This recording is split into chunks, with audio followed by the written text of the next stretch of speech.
Hello again. Chris Lee and Chase Robinson here to discuss and predict an outcome on Vanderbilt's trip to Auburn. You can catch this one at 11:45 Central on the SEC Network. Auburn, a 6.5-point favorite, according to BetOnline.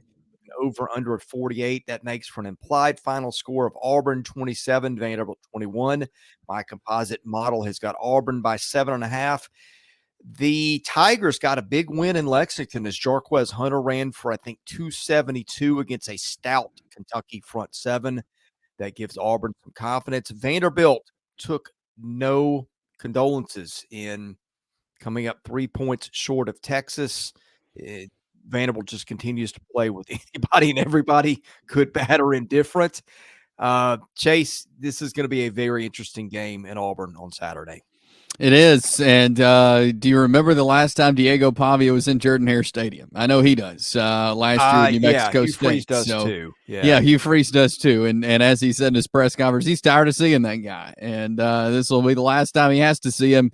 But it's going to be tough for Auburn, for Vandy. Like, this is a really good matchup. We're going to break it down. But I really love this game. I'm looking forward to watching it.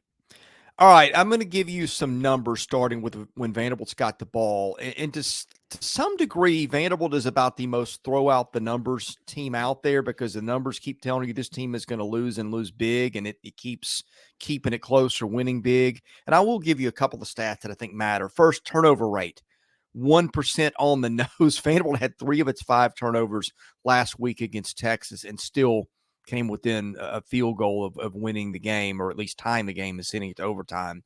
Vanderbilt averages 32 points and 63 snaps a game, 4.4 yards per rushing play. That adjusts for sacks, 7.4 per passing play, and he gets sacked 5.6% of the time, which is a good number.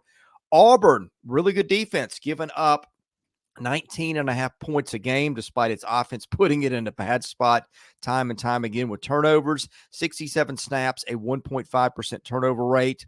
Teams get 3.9 yards per rushing play, 5.7 per passing play. Auburn sacks the quarterback just over 7% of the time. Hey, with Vandy, you know exactly what they're going to do. It's going to be Diego Pavia running some triple option, running some other stuff. You've never seen a team in the SEC anything like this. It's like Hugh Freeze said, it's like Navy. I would add one more thing. It's like Navy with better skill players. Yeah. Probably at quarterback and certainly receiver and tight end where they got Jeremy Stowers. But Auburn's defense has been tested. It's kept the Tigers in a lot of the games, while the offense really just hasn't done much, or worse than that, done things to really put the defense in a terrible spot. Yeah, I think this Auburn defense has been kind of the thing they're hanging their hat on this season, and it's been shaky at times. But they're facing something they haven't really seen this year, and what Vanderbilt can do.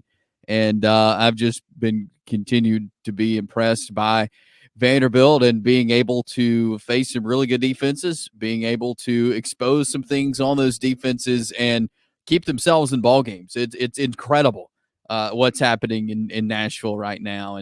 And Diego Pavia is a complete game changer.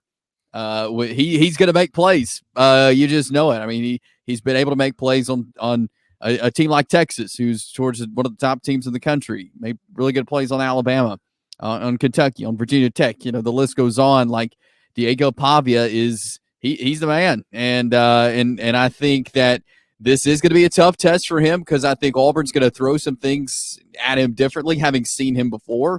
And so we'll see if they could stop him, but nobody else has. He's just a game changer. He's hard to stop, and he's hard to prepare against. And so Auburn's up with a tough task this week in trying to stop Diego Pavia. Yeah, it's like watching a point guard run a football team. You have no idea what's coming next with them. Their play calling has been tremendous. All right, before we flip sides of the matchup, basketball fans, it's that time of the year again. The NBA is back. From opening tip-off to buzzer beaters, BetOnline has you covered with the best odds, biggest promotions, and live in-game betting on all your favorite teams. Auburn fans, I'm sure you can bet Final Four, winning the SEC. Your team's really got a shot with Janai Broome in that bunch. Can't wait to see them open their season next week. Every season, and especially this one, every game matters. BetOnline has every stat, matchup breakdown, live odds to bet on during games. It's not just the NBA. BetOnline has odds on everything football, MLB playoffs, NHL to political props. Head on to the website today to get in on the action with America's most trusted site for online wagering. BetOnline, the game starts here. All right, let's talk Auburn's offense. And boy, is that an interesting conversation. Because look, this team is really talented, right, Chase? Yeah. You've seen what Jarquez Hunter did last week, and again, Kentucky's kind of become a punchline lately, but that front seven is one of the best ones around. And for him to rip them to shreds like that, might have put everybody on notice a little bit. We'll see what they can follow up with. Look, when they get off a pass and get it in the hands of their guys. Keandre Lambert-Smith, Cam Coleman, those guys are dangerous. It's not like they don't have players. The problem is, of course, what everybody knows. It's the turnovers.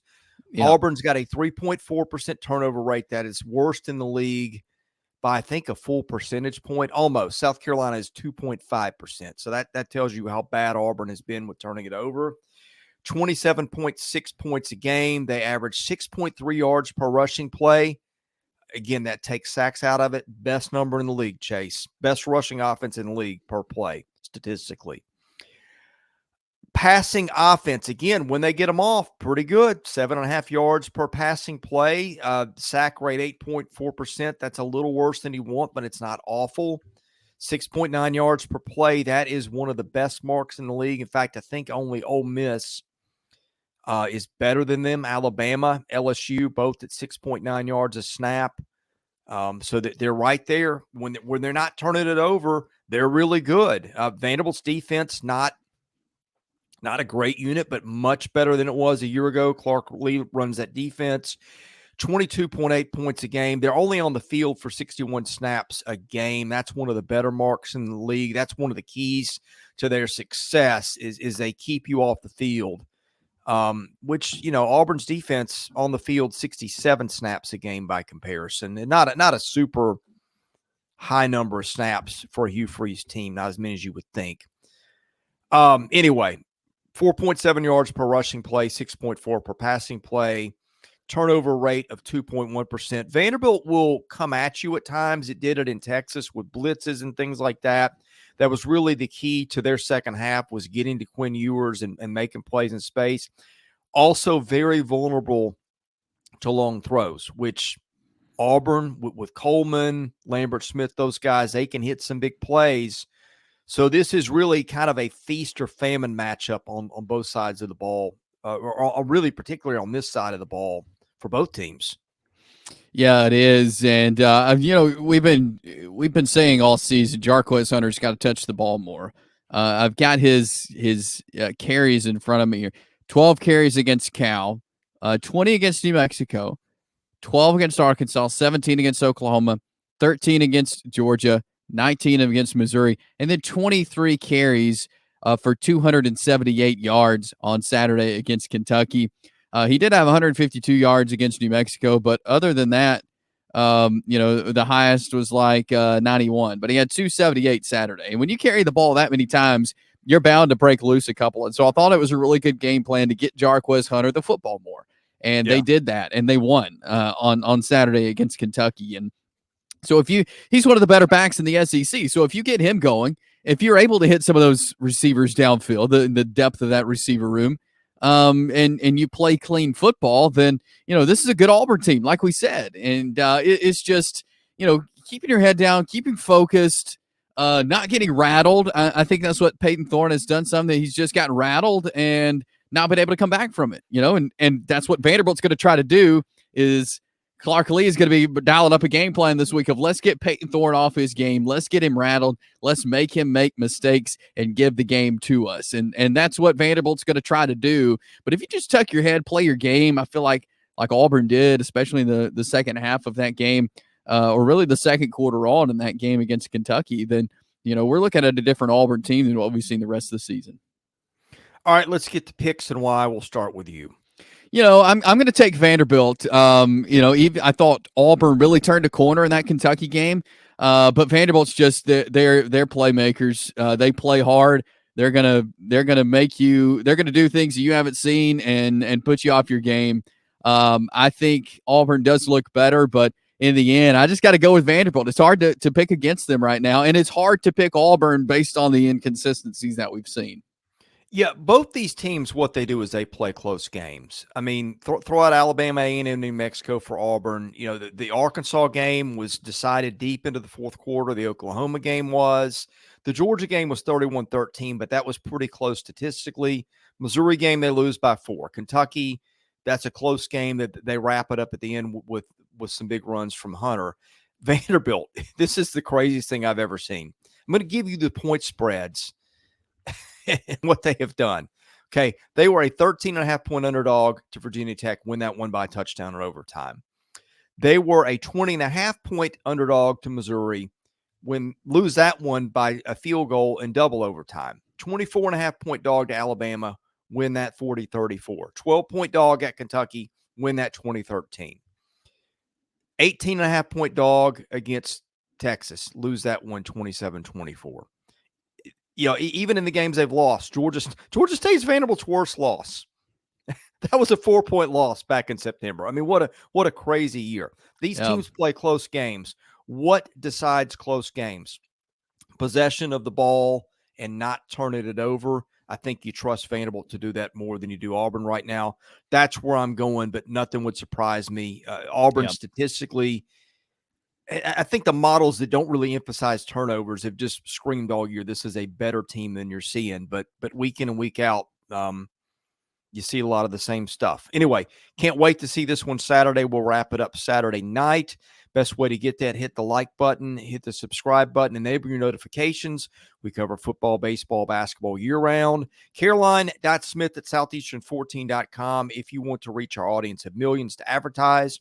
For Chase Robinson, I'm Chris Lee. You've been watching Southeastern 16, presented by BetOnline.